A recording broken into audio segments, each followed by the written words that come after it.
Pri negi novorojenčka in dojenčka je zelo pomembna higiena rok. Pred tem si moramo roke temeljito umiti, odstranimo ure, odstranimo zapestnice, odstranimo prstane in tudi umetne nohte.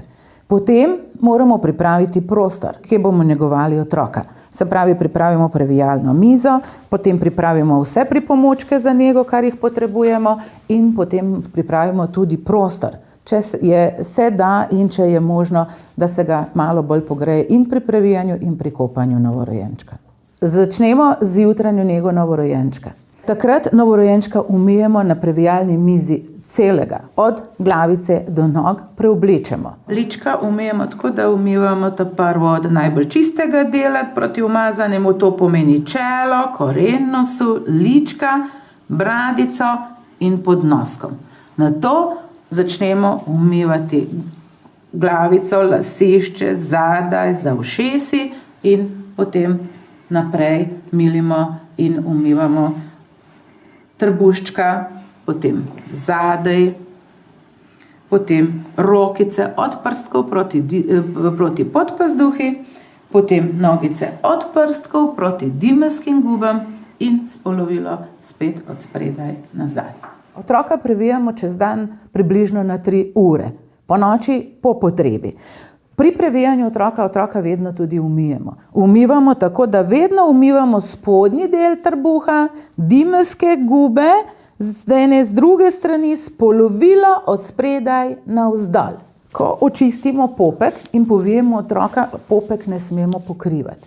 Pomembno je, da dokler se popek ne zaceli, tudi pleničko zavihamo, da lahko diha in se hitreje posuši. Prepogosto namakanje in čiščenje popka tudi podaljšuje celjenje popka. Če dobro poučimo starše o negi popka, se ta tudi hitreje in optimalno zaceli.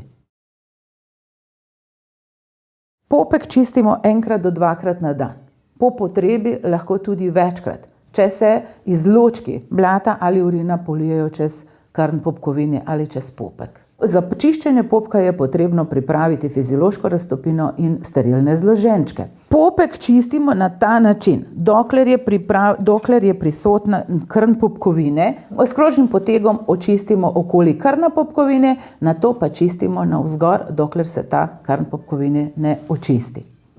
Kdaj odpade običajno krn popkovine? Krn popkovine odpade od 5 do 14 dni po rojstvu otroka, zato ker je včasih bolj tenek, manj želatinast hitreje odpade, včasih so pa bolj debeli želatinasti, pa potem dlje časa traja vse skupaj. Ampak popek ni še vedno zaceljen. Treba je nadaljevati čiščenje in nego popka, ker se popkovna guba ni še zasukala navznotri in tukaj notri se rosi.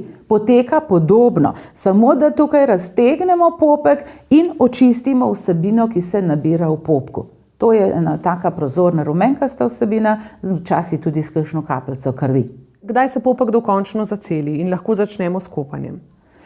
Popek se dokončno zaceli približno od 2 do 3 tednov. Ko se popek zaceli, takrat začnemo pa s kopanjem otroka, se pravi namakanjem v vodi v banji.